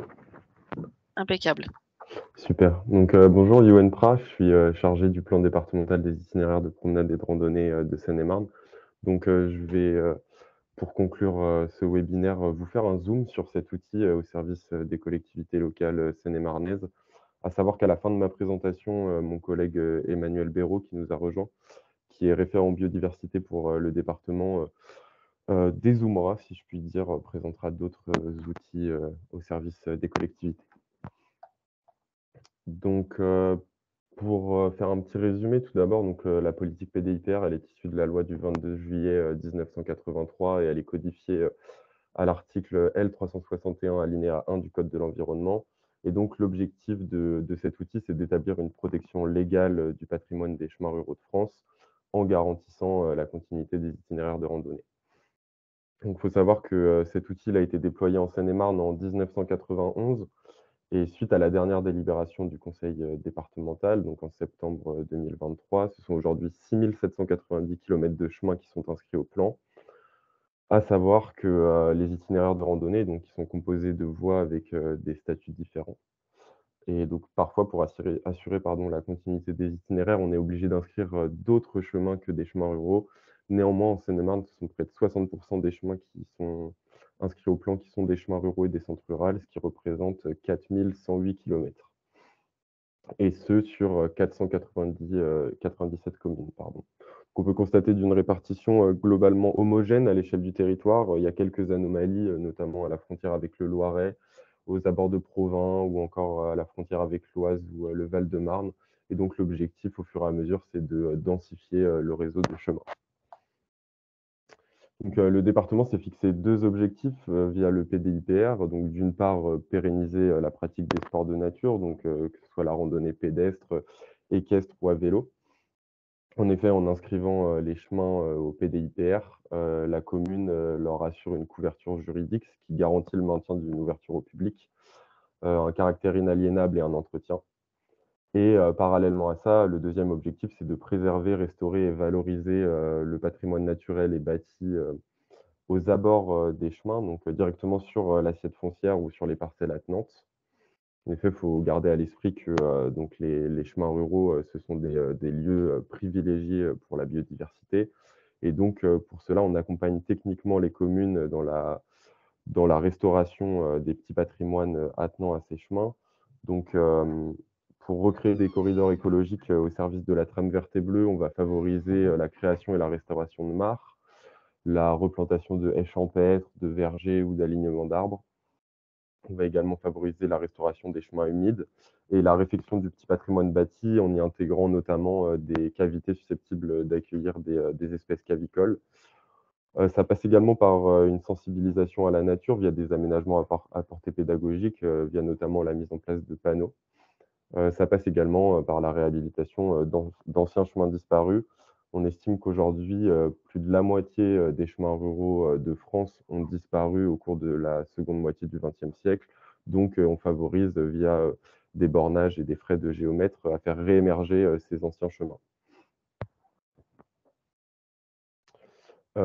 Pour permettre, la mise en œuvre de ces actions, donc on accompagne financièrement, les collectivités, donc que ce soit les communes ou leurs regroupements qui sont désireuses de restaurer leur patrimoine. Le dispositif, il a beaucoup évolué depuis 1994. Néanmoins, depuis décembre 2021, il est maintenant, proposé un taux unique de subvention et donc selon la catégorie de collectivité, à savoir, urbaine ou rurale. Les EPCI sont également considérés comme des éléments, urbains. Donc pour cela, on dispose de montants qui sont, alloués, au projet. Pour les communes rurales, la subvention, elle est équivalente, à 60 du projet hors taxe, plafonné à 25 000 €. Pour ce qui est des communes urbaines et des intercommunalités, on est sur 30 du montant hors taxe du projet, plafonné à 15 000 €. À savoir que les bénéficiaires peuvent déposer, un dossier par an et donc c'est très fréquent qu'on accompagne des communes, sur plusieurs années, notamment, dans le cadre de gros projets de restauration écologique, aux abords des chemins. Donc, je vous parlais des montants plafonds à l'instant, selon les types de communes. Il faut savoir qu'on impose également des plafonds, selon les types d'opérations mises en œuvre. Donc à titre d'exemple, pour tout ce qui va être de la plantation, plantation de vergers, alignement d'arbres ou plantation de haies champêtres, les montants sont plafonnés à 5 000 €. Sur la question de la restauration des mares, les montants, quant à eux, sont plafonnés à 10 000 €. Et donc, tous ces éléments-là, ils sont disponibles, via, ID77, donc qui est la plateforme qui regroupe, toute l'ingénierie technique, du département et de ses organismes associés. Je pense notamment à Seine-et-Marne Environnement ou à Seine-et-Marne Attractivité. Et donc, parmi, toutes les offres qui sont disponibles, vous retrouverez, l'offre PDIPR et donc vous pouvez passer directement, par cette plateforme, pour faire la demande. Je vais vous montrer un tableau, grosso modo, qui regroupe, l'intégralité des projets qui sont subventionnables. À savoir que nous, on dispose de fiches qu'on distribue, auprès des communes qui sont désireuses de mettre en place des projets. Mais voilà, globalement, l'ensemble des actions subventionnables. Je pense notamment, à la restauration du petit patrimoine qui est plafonnée à 12 000 €, donc dans un respect de l'architecture locale, avec, des matériaux locaux et donc notamment l'intégration, d'éléments, en faveur de la biodiversité. On retrouvera également, la pose de panneaux, la pose de barrières anti-intrusion, à l'entrée des chemins ruraux. Il y a aussi les questions de restauration des chemins, je vous en parlais tout à l'heure, les plantations, les restaurations de mares. Donc là, ça vous permet d'avoir une vue d'ensemble avec les critères obligatoires pour pouvoir être, subventionné. Néanmoins, voilà, on a des fiches qui sont plus détaillées, plus exhaustives, concernant toutes ces actions. Donc, maintenant, je vais vous montrer quelques petits exemples, hein, j'en ai sélectionné quelques-uns. Là, vous avez, la restauration d'un lavoir, à Banost-Villagnon avec, l'implantation de nichoirs à chauve-souris ou encore la restauration, d'un platelage à Cannes-Écluse. Donc là, on est sur des petits projets ponctuels. Il en est de même sur la plantation de haies, à Soigniol-en-Brie. Mais on accompagne effectivement, de plus gros projets. Je pense notamment à la restauration de l'île Pertuis à Nemours, qui s'est inscrit dans le projet, Cœur de ville, il me semble. Et donc, dans le cadre de la restauration de la continuité écologique du Loing, la commune a souhaité, valoriser, l'île du Pertuis et elle a bénéficié d'une subvention à hauteur de 30 du projet, notamment pour la restauration de la passerelle d'accès et la mise en œuvre, d'un platelage. À savoir que la quasi-totalité du projet a été, subventionnée par les Pages du Loing, mais au titre du PDIPR, on a également, accompagné, la ville de Nemours. Il en est de même, à titre d'exemple, à Comble-la-Ville, dans le cadre d'un gros projet de restauration du bois l'évêque. Donc avec la restauration des 5 mares, au sein du bois. Donc curage partiel, création de trop-plein paysager sur l'une des mares, mise en œuvre de panneaux de sensibilisation à la nature. Donc voilà, si vous voulez plus d'informations, moi je pourrais, vous transmettre, les éléments directement par mail. Il faut savoir qu'on est en train de refondre, nos plaquettes et notre site internet sur le PDIPR. Donc a priori, d'ici le printemps prochain, ce sera plutôt, en dialogue direct, par mail ou par téléphone.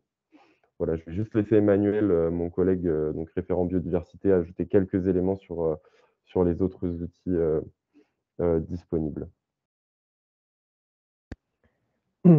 Merci Yoann. Bonjour à tous, bonjour Claire. Alors pour compléter, effectivement, un petit peu élargir, hein, comme disait Yoann, le propos sur l'accompagnement des collectivités, en particulier des communes, sur la biodiversité en Seine-et-Marne. Donc on a le PDIPR qui recoupe directement les enjeux trains verts bleus et biodiversité, comme vous l'avez vu. Et de façon plus générale, dans le cadre donc, du GIP, du groupement d'intérêt public ID 77, qui regroupe l'ensemble des offres de services, donc à la fois du département et de ses partenaires qui font partie du GIP, comme Seine-et-Marne Environnement, le CAUE 77, etc.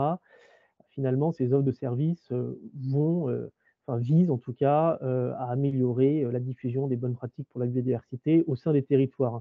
Alors, juste en petit propos liminaire, donc préciser qu'il y a cet accompagnement par ID 77, mais il y a aussi évidemment la sollicitation régulière des services du département par les communes directement, l'avis du département sur les plans d'urbanisme par exemple, et donc tout un ensemble d'interactions qui ont lieu au quotidien. Pour préciser, donc là vous avez sur le PowerPoint un exemple de deux offres, hein, C12 et C34, donc faisant partie d'ID 77. Alors c'est des offres et celles du PDIPR également qu'on retrouve facilement via Aide Territoire. Hein, il suffit de cliquer ID 77, de sélectionner le volet environnemental et on retrouve, il y a même un volet biodiversité, et donc on retrouve l'ensemble des offres qui correspondent. Peut-être pour insister sur certaines, alors on a la C12, donc vous avez sous les yeux, restauration, gestion d'un milieu naturel. Donc là, c'est Seine-et-Marne Environnement qui sera en charge de l'accompagnement de la commune. Alors, précisons aussi que ID 77, les communes adhèrent au GIP, mais n'ont pas apporté de contribution financière. Hein. Donc c'est vraiment un accompagnement du GIP, un accompagnement public sur ces thématiques. Lors de l'intervention de Seine-et-Marne Environnement, dans certains cas, il y a une adhésion à Seine-et-Marne Environnement qui est nécessaire, mais qui représente un prix tout à fait modique. Je prendrai l'exemple aussi d'une offre, alors là il y a la C34, donc typiquement l'accompagnement sur les ABC, là encore par Seine-et-Marne Environnement, qui peut aussi dans certains cas inclure la réponse aux appels à projets de l'OFB pour créer des ABC communaux et intercommunaux, hein, qui est évidemment un gros sujet, et notre but c'est d'élargir la démarche en Seine-et-Marne, donc avec l'appui de Seine-et-Marne Environnement. J'insisterai sur une offre, alors qui n'est pas représentée ici, hein, mais qui est la C29, sur l'élargissement du réseau ENS. Donc là, c'est une offre qui est prise en charge par le département, qui va donc aider la commune, accompagner la commune dans la réalisation d'un projet dit ENS communal. Voilà, vous l'avez ici, merci Yoann. Donc le département finalement sera chef de projet aux côtés de la commune pour construire un espace naturel sensible communal. Alors il y a un ensemble d'aides financières associées. Donc le département va accompagner les communes à la fois dans l'acquisition foncière, dans l'aménagement et dans la gestion du site. Donc en général, ça exigera aussi une délégation du droit de préemption du département à la commune pour qu'elle puisse elle-même préempter. Et des acteurs comme Seine-et-Marne Environnement seront là encore associés au département, par exemple pour réaliser des inventaires sur site et donc aider à l'élaboration d'un plan de gestion qui réponde le mieux possible aux enjeux du site et aux ambitions de la commune. Juste pour terminer sur des offres ID 77, alors qui ressemblent, hein, mais qui sont liées à la thématique eau et zones humides. On a par exemple une offre dite C86, qu'on n'a pas représentée ici, mais que vous trouverez facilement, sur la désimperméabilisation et la gestion de l'eau à la parcelle. Donc cette offre, elle est portée par le département avec le CAUE et Seine-et-Marne Environnement, donc vraiment un trio qui accompagne les communes pour désimperméabiliser, revégétaliser, notamment au niveau des cours d'école, entre autres, hein, dans la logique un petit peu cours oasis. Et donc, c'est des communes qui nous sollicitent au cas par cas. Et on accompagne déjà une dizaine sur le département avec de premiers beaux retours d'expérience. Voilà pour ce petit complément. Je vous remercie. Merci Yoann, merci Emmanuel pour pour ce complément. Vous avez, du coup répondu à pas mal de questions, qui étaient un petit peu le fil aussi du webinaire. Donc on voit que la structuration ID77 apporte vraiment cet accompagnement technique, heu, là pour le coup, très, de proximité, très individualisé, pour, ne pour les porteurs de projets et ne se limite pas à un soutien uniquement, financier. Donc c'est vraiment la particularité aussi, je pense, sur le département 77 quand on voit un petit peu le panorama qu'on a pu avoir à l'échelle de l'Île-de-France.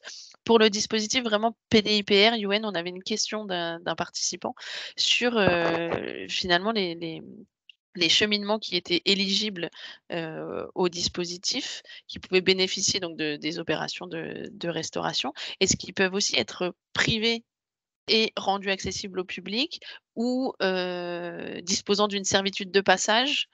Quels sont les finalement, au lieu des bénéficiaires éligibles, quels sont les chemins éligibles? Alors, nous, on travaillera que sur, le domaine public ou le domaine privé de la commune, mais on ne travaillera pas, sur, les chemins privés. C'est un choix qui a été fait par le département, parce qu'on estime que, les conventions de passage, elles ne sont pas pérennes et donc si, le propriétaire privé, se soustrait de la convention, à savoir qu'il peut se soustraire à tout moment sans avoir à se justifier. S'il estime qu'il y a trop de passages, trop de dégradation sur la portion du chemin qui lui appartient, il peut se soustraire de la convention et donc nous, ça nous obligerait, si on a un itinéraire de randonnée qui passe sur le secteur, à devoir créer une substitution et donc à l'échelle d'un territoire aussi vaste que la Seine-et-Marne, à savoir que, je suis, seul gestionnaire, du PDIPR, au département, ce serait un travail, extrêmement, extrêmement long et fastidieux. Donc voilà, c'est un choix de longue date de ne pas avoir inscrit, les chemins privés. La commune néanmoins peut, passer, des conventions d'autorisation de passage avec les propriétaires privés, mais en aucun cas nous on inscrivera cette section ou ce chemin, au PDIPR. D'accord, donc si je Mmh. comprends bien, même si la commune a passé une convention avec un propriétaire privé pour des autorisations de passage, ce dit chemin qui fait l'objet de la convention n'en reste pas néanmoins, éligible au dispositif? Exactement, parce que c'est pas pérenne, pardon et nous on estime que ça demanderait trop de travail, à l'échelle d'un département aussi vaste. Bien sûr et on Voilà. voit que de toute façon, il y a déjà, un linéaire, potentiellement éligible suffisamment conséquent, déjà engagé et réalisé, donc c'est quand même, il y a de belles réalisations et on voit qu'il y a un linéaire, conséquent qui a été concerné par ces Mmh. opérations et une question du coup, c'est en termes de suivi ou d'évaluation de ces travaux, heu, puisque finalement ils contribuent, à la restauration de corridors écologiques, vraiment à proprement parler. Ils constituent à renforcer ces trames écologiques, à alimenter et à répondre à un certain nombre à soulever un certain nombre de verrous, d'obstacles aux continuités écologiques qui pouvaient être discontinuées. Est-ce qu'on a des indications par rapport à ce dispositif sur le département Seine-et-Marne qui est quand même relativement ancien et donc qui est, bien constitué? Est-ce qu'il y a des éléments de suivi? Alors on essaie d'assurer un suivi déjà dans les travaux, de la phase de projet, jusqu'à la réalisation et heu et la fin des travaux, si je puis dire. C'est-à-dire qu'on va aller rencontrer la commune ou l'intercommunalité, pour créer le projet au départ. Au lancement des travaux, on essaie de revenir aussi, durant la phase de travaux et à la fin, pour archiver un petit peu, toutes nos données. Faut savoir que ça fait peu de temps que je suis, sur ce poste, donc j'ai pas toutes les clés, de lecture, sur l'historique, des interventions qui ont pu être faites. Je sais que mon prédécesseur a réalisé, un suivi Excel, assez précis, du linéaire de haies qui ont pu être plantées et cetera. Maintenant là, j'ai pas les chiffres exacts, en tête, donc mais effectivement, on essaye d'assurer un suivi. Emmanuel, tu as peut-être une Je précision? voulais pas faire de ma question une Non, question non, piège, du tout. non, Emmanuel, non, je vois que je t'en prie. tu rallumes ta caméra. Oui, oui, alors simplement pour, effectivement, j'ai un peu plus d'historique de UN, même si j'en ai beaucoup moins que le prédécesseur de UN. Et d'une façon générale, enfin, il arrive fréquemment que les communes qu'on a accompagnées dans le cadre du PDIPR, finalement, on les retrouve après, dans le cadre d'accompagnement sur d'autres, zones de service ID77 ou même plus largement lors d'échanges avec les communes. Ce qui peut permettre, hein, si les inventaires sont faits, par exemple, dans le cadre d'un ABC, si on crée un ENS, si voilà, on échange autour du plan d'urbanisme d'une commune, de considérer les aménagements au titre de PDPR qui ont déjà été faits, donc des haies, des bermes herbeuses, des aménagements pour la biodiversité, de mesurer à ce moment-là leur efficacité, hein, d'avoir des éléments quantitatifs et qualitatifs sur la biodiversité, donc sans forcément d'état zéro, mais en tout cas voilà, de voir en quoi ces aménagements apportent une plus-value pour la biodiversité. Donc c'est quelque chose qu'on peut d'une certaine façon mesurer et en tout cas constater lors de démarches ultérieures éventuelles. Ok, merci du coup pour ces compléments et pour cette présentation à deux voix qui était très, très complète, très riche, qui ne soulève pas plus de questions que ça. Je pense que l'horaire fait aussi que on a perdu peut-être un petit peu d'attention qui tombe dans le fond de l'estomac pour certains. Je vous remercie beaucoup, messieurs, pour votre intervention.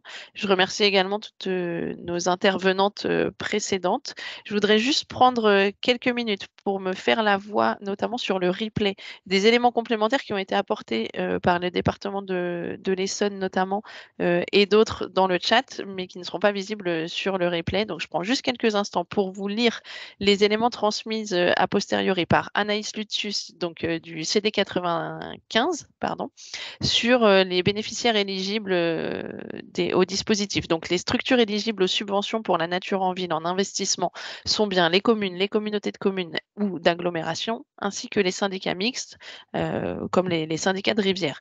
Les structures éligibles aux appels à projets, donc investissement et ou fonctionnement selon le dispositif, sont les mêmes auxquels viennent s'ajouter les associations ainsi que les syndicats professionnels. Voilà. Les compléments apportés par le département de l'Essonne par Pauline Grulois, également sur les bénéficiaires des dispositifs présentés. On est bien sur les communes et les associations du département qui peuvent donc contacter le Conservatoire des espaces naturels à l'adresse mail espace au pluriel et en minuscule _6 naturel au pluriel et en minuscule _6 sensible naturel sensible pardon en minuscule et au pluriel @cd en minuscule _6 essonne.fr ou au 01 60 91 91 91. Et enfin, pour la métropole du Grand Paris, on vous invite donc à taper directement sur Google ou sur la page métropoleduggrandparis.fr fonds biodiversité, fonds d'investissement métropolitain. Vous allez tomber sur les pages dédiées au dispositif.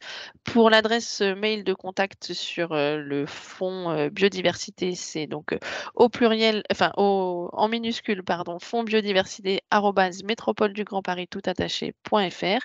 Pour le fonds métropolitain, on est sur les initiales, donc le FIM @métropoleduggrandparis.fr. Et puis plus largement, une adresse générique dédiée aux questions relatives à la biodiversité qui s'appelle Métropole Nature en minuscule au singulier @métropoleduggrandparis.fr. Voilà pour les petits compléments. Je m'excuse un petit peu pour ce côté un peu radiophonique, mais ça permet aux gens qui nous suivront en replay ultérieurement de pouvoir bénéficier de toutes les informations que vous avez reçues vous-même dans le chat.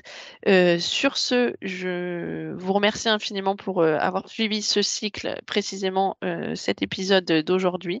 Je vous souhaite un bon appétit, de bonnes fêtes de fin d'année et au plaisir de vous retrouver peut-être l'année prochaine pour une nouvelle proposition de cycle de webinaires qui auront toujours pour vocation à vous aider à mettre en œuvre des projets en faveur de la biodiversité et de la nature sur vos territoires pour vous démontrer que tout est possible et que vous n'êtes pas seul. À très bientôt. Au revoir.